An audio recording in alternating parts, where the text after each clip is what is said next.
So nagbigay po ng mensahe ang ating Pangulo patungkol sa ginugunita or inaalalang pagkatsugi ni Ninoy Aquino ngayong August 21st. Sabi ko parang familiar tong petsa.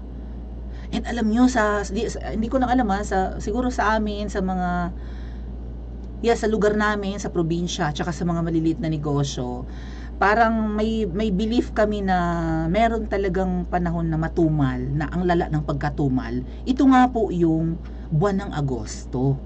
Like, kapag sinabing ina-Agosto ka, talagang talagang kita. And bibihira po ako nung ako'y makeup artist pa bago ako nagtapos ng aking program sa education. Wala akong wedding ng Agosto. Very rarely. Like, once a year or once every 2 years lang ako makahandle ng makeup service na may na-open ako dito, na Agosto. Most of the weddings are celebrated or held in December and in June. Kaya maraming June bride. Pero mas marami din pong December bride. Yan po ang totoo. So, anong meron sa Agosto? Sabi ko, napaka-memorable ng Agostong ito. Ayun pala, ay Agosto pala chinugi bumbum si Anekwa. 1983. Okay, 1983. So, 3 years after ng pagkatsugi niya, magulo na. No? After ng 1983, magulo na yan. And then 1986, si Cory Kong na yung nag-take over. Right? Naagaw na niya yung... Agaw yun eh. Hindi siya na-elect eh. Talo siya sa snap elections. Okay, 1996. Tapos 1987, pinalta na yung ating konstitusyon para isang beses na lang pwedeng maging presidente ang isang pangulong nanalo. Okay? 3 years lang daw pala, sabi sino nag-comment nun, parang si Ate Marilyn Molo. 3 years lang pala yung term dati ng mga presidente, pero pwede ka pang tumakbo ng another term or 4 more terms, something like that. But anyway, ang nakakapagtaka po, ang passport ni Ninoy, at pupuntahan natin mamaya bago natin pagkatapos natin puntahan yung mensahe ni PBBM sa pagkatsugi ni Ninoy, ay hindi pa nga lang Benigno Aquino the second. Second siya, 'di ba? The third na si Noynoy eh. Nalilito ako minsan kay Ninoy at Noynoy. Kahapon parang nabanggit ko Ninoy imbes Noynoy. Pero what a coincidence din mga ate at kuya ha. Ang kamatayan ni Ninoy ay kapanganakan naman ng isang yawa din. Na namamayagpag ngayon, di ba? I-comment nyo nga ulit sa comment section kung sino yung yawa na ipinanganak din sa panahon ngayon. Boys, talagang petsyang ito. Kaya magiging memorable po talaga sa atin ng August 21st. Plus ngayon nga po na medyo nalalaos na yung mga dilawan, pero dahil nga po sa mensahe ni Papshi, ni PBBM, mukhang trending na naman ngayon ang kapanganakan ni Noynoy. At Ninoy rather. At napakarami kong post na nakita dito na i-share ko sa inyo. Okay. So, mamaya pag-aralan natin yung mamaya sa isang separate discussion, kung hindi nyo, kung wala dito sa ating discussion ng message ni Papshi, panoorin nyo kung ano yung history naman ng kamatayan ni Ninoy, conflict nila ni dating Pangulong Marcos, senior tatay ni PBBM, and kung sino talaga ang salarin. Okay? Tingnan natin from the point of view of a Dilawan and from a point of view of a Marcos loyalist. O, pwede nyo sabihin sa isang maid ng Marcos. May discuss ko sa inyo. Kung hindi nyo napanood yung Martyr or Murderer, pwede ko ring i-share sa inyo yung mga naaalala ko na ikinuwento ni Direk Daryl Yap sa kanyang pelikula, base rin sa salaysay ni Senadora Amy, kung sino talaga ang salarin sa pagkatsugi ni Ninoy. Okay. So, asaan na yung mensahe ni Fafshi dito? Okay. Eto. Kung bakit sinabi nating sinupsup, mamaya natin pag-usapan. Sinupsup lang naman ang labi ni Ninoy. Ayan nasa eroplano po ito. Niliptulelap siya ng isang babae. Ito namang babaeng to, alam namang married eh. Noon akala ko ngayong henerasyon lang ang liberated. Meron din pala mga liberated nung araw. 1980s to, di ba? 1983 nakunan itong picture na ito bago makababa ng eroplano sa loob ng eroplano. So 1983. Dahil August 21 nga po, 1983, nabangbang si Ninoy. Pero sa pagkatsugi ni Ninoy na yan, ayaw tanggapin ng mga Marcos loyalists. At actually, napakamalaking misteryo kung sino yung nagpapatay sa kanya. Painom saglit, namamalat na ako. Like po tayo.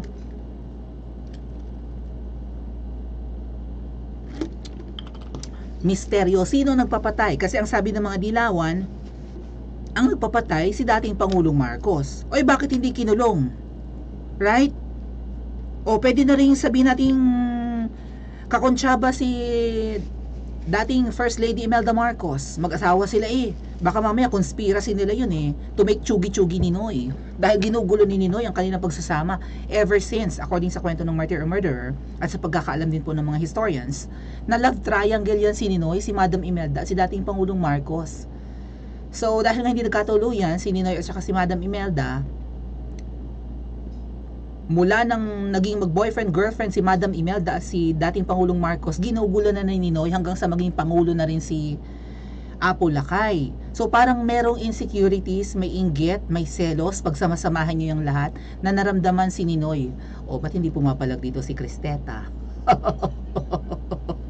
Pumasok pa nga yung words dito na, or yung phrase na chauvinist pig. Ninoy daw is a chauvinist pig. What do you mean by chauvinist? Parang walang satisfaction, manyakis, ano ba yan? Anyway, that's for another discussion. Pero ito nga po yung mensahe ni PBBM na talaga namang hindi ka panipaniwala. Kagula-gulantang, at siya pa ba talaga ang nagsasabi nito? Hindi kaya sinapian na si PBBM? Kaya yun yung title ng ating vlog. Ito po ang post ni Direk Daryl Yap. Sino ang marunong mag-spirit of the glass? Kausapin natin yung tatay. Gamit tayo ng Ouija board. Ouija. Please tell us. Please bring us a Ouija.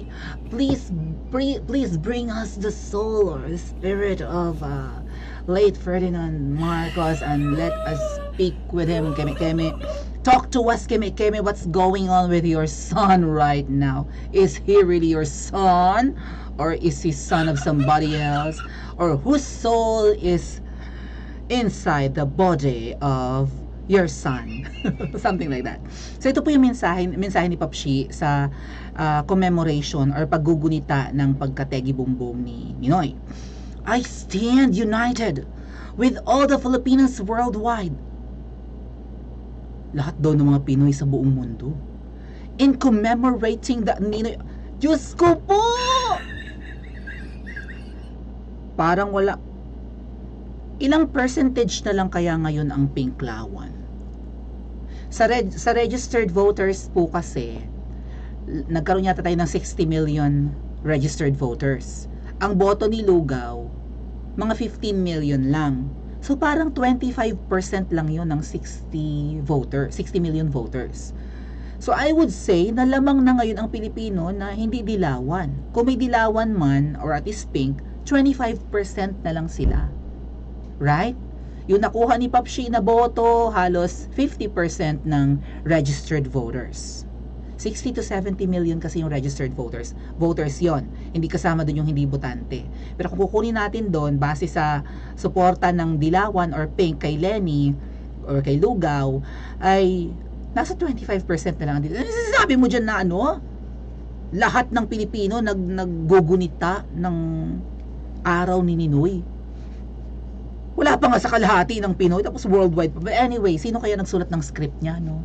Kaya hinala po para mga dilaw ang nagsusulat ng script ni Papshi. Is it PCO? Is it Barry Gutierrez? Sino kaya? Well, may dilaw na nakapaligid sa kanya ever since, di ba? May dilaw naman talaga sa piling niya, di ba? By standing for his beliefs and fighting for battles he deemed right. Oh? He became an example o bonggang halimbawa daw si Ninoy ng pagiging relentless and resolute for many Filipinos. What? Relentless and resolute? Example, mabuting halimbawa si Ninoy ng pagiging relentless, parang ano yan eh, parang mapilit. Hindi hindi matibag-tibag something. Hanapin natin yung meaning ng relentless ha. Para at least familiar tayo sa mga ganap-ganap. Persistent, yun. Oh, ayan. Para kita lang natin. Oh. Makulit, tama nga sinabi ko. Makulit. Persistent. Porsigido. Ayun oh. persistent, continuing, constant, continual, blah blah blah. O, non-stop, wang tigil sa pambubwisit sa ating bayan. Tama? Wang tigil sa pamimerwisyo sa kakakuda. Sabi ko nga sa inyo, para siyang si Trililing, what a coincidence as well, na yun yung topic natin kagabi, patungkol sa airport na Bulokers. And then, ngayon naman, ang commemoration ng pagkategi. Ninoy, kung talagang walang sumpa ang pangalan nyo or apelyido nyo, bakit ang airport natin is tagged or hailed as one of the worst airport in the world? Pang-8 ang airport na nakapangalan sa kanya. So hindi mo na sinisimbolize, Ninoy, ang pagiging resolute, relentless, di ba, pursigido at kung ano pa, ganyan, masigasig, mga ganyan. Hindi mo na sinisimbolize yung mga ganyang traits ng Pinoy. At hindi ka magandang halimbawa. Ang halimbawa ni Ninoy ay traidor, right? Bakit traidor si Ninoy? Siya nga yung isa sa nag-organize ng mga makakaliwang yan. And then, nung naupo yung asawa, pinakawalan si Joma Sison. Di nagkadalesche-leche yung Pilipinas. At, isama na natin dito yung usapin ng Sabah, Malaysia.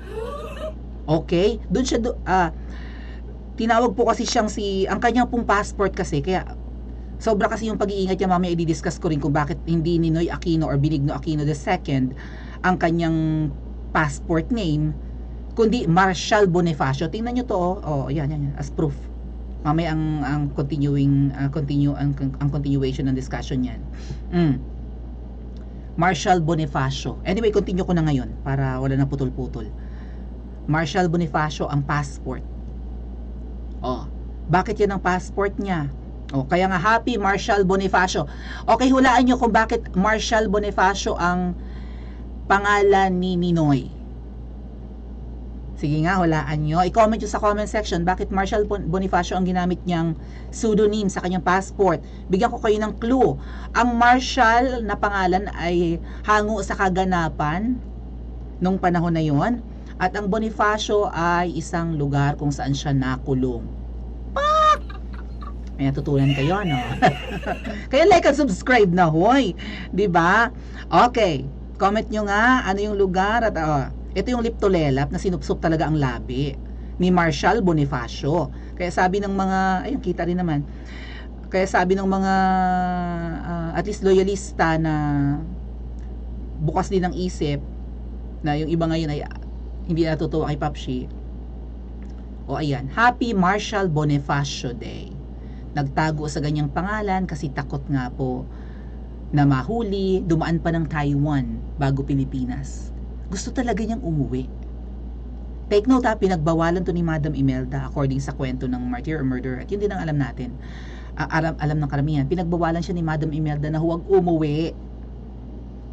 Huwag nang magpursiging umuwi kasi maraming titegi bumbum sa kanya. Kung si Apo Lakay at saka si Madam Imelda ang utak sa pagpapatsugi dito, hindi siya wawarningan. Also, pinadala sila sa US, siya at ang kanyang pamilya, para sa kanyang bypass operation sa puso. Kaya nga tumira sila ng matagal sa Boston, Massachusetts. Lumaki rin sa tati si Cristeta, kaya ang arte-arte magsalita. Pero hindi naman American accent, maarte lang. Kung gusto talagang mategi ito ni Apo Lakay at ni Madam Imelda, hindi na ito ipapabypass operation. Grabe pa nga pasasalamat niya kay Madam Imelda Dahil meron tayong heart center di sa Pilipinas. Sabi niya, I am the benefactory of ganon. Naranasan ko ang bunga or ang tulong ng Philippine Heart Center na ipinagawa ni Madam Imelda. Ako ang isa sa mga natulungan. Kaya salamat ng marami. May gusto si Ninoy kay Madam Imelda. At nung bumisita si Madam Imelda sa hospital, sa Philippine Heart Center dito, talagang yung diretso daw ng tayo yung mga sundalo na nakapaligid sa kwarto. Akala daw niya kung sino yung dadating na panauhing pandangal. Akala niya siguro si Cory ang dadating. Tuwang-tuwa daw niya si Madam Imelda ang bumisita. So kahit na may gusto kay Madam Imelda to, niligwak ni Madam Imelda at hindi sila nagkatuluyan, 'Di ba? Meron silang may bonds sila, love and hate bonds if you may. Kaya bakit siya tatraidorin? Pinagamot na nga sa Philippine Heart Center. O, pinadala na rin sa state for bypass operation. Tumira doon. Sino ang gumagastos sa pagtira nila sa Boston, Mass? Ang alam ko po ang mag-asawang Ferdinand Marcos at Madam Imelda ang nagtustos sa kanyang operasyon abroad at ang gastos nila sa pagtira doon. Kaya lang gusto nga talagang umuwi. Winarningan na nga ni Madam Imelda huwag umuwi at maraming chuchugi sa kanya. Sino kayang chumugi sa kanya? Total naman si Papshi ngayon ay hindi, mamaya topic. Total naman si Papshi ay asa na yun? Mukhang pro Ninoy na. PBBM, bakit hindi mo pa imbestigahan na? Total sabi mo, talagang hangang-hanga ka sa paninindigan, di ba? Sino kayang sumulat ng script nito, no? Papshi, namin mo naman ang sinasabi mo sa taong bayan. We understand na kailangan neutral ka or siguro i-appease mo yung mga dilawan ngayon, nagigil at hindi si Lugaw ang nanalo. Pero gigil pa rin ba sila? Parang tuwan-tuwa na nga sila. Nagbali ka ng mga dilawan sa pwesto ngayon Ang mga appointees, puro dilawan. Ang daming dilawan ngayon, kaya ang daming nanggigigil na loyalista kay Papshi. Maraming bumabaligtad na loyalista. Dahil hindi siya pwera. Anong united, Papshi? I stand united. Ikaw lang ang stand united. Kung ano bang mga sinabi nito like mga let's unite, keme-keme, ganun. Anong unite? Tinakwil mo ang mga supporters ng magulang mo. At niyakap mo ang mga dilaw. Pangita nga dito sa speech mo. Kala ko nga lang magpapaka-neutral ka Kumbaga, kahit paano, bilang Pangulo, di ba, i-recognize mo rin na importante sa iyong mga kababayan, maybe 25% ng mga dilawan, na pansinin mo naman ang kanilang ino-honor na event na ito ng kamatayan ni Ninoy. Pero huwag naman sobrang yinakap mo na, sinupsup mo pa, nilips to lelaps mo pa, ipinalibot mo pa ang mga dilawan sa tabi mo. Aba, sino ngayon ang totoo ganyan ba ang unity na tinutukoy yung Papshi? Tatalikuran mo ang mga supporters ng magulang mo at tapos ang yayakapin mo, puro dilaw? Sino kaya ang nasusunod sa Malacanang? Sabi nga ni Direk Daryl, magpatawag, sino daw marunong mag spirit of the glass o kaya mag-Ouija board. Ipatawag na daw natin ang kaluluwa ng tatay ni Papshi kasi parang hindi na si Papshi ang nagsasalita. Sino kaya ang gumagawa ng speech niya? Sino kaya ang nasusunod ngayon sa Malacanang? I-comment nyo po sa comment section at mag-like and subscribe din po kayo.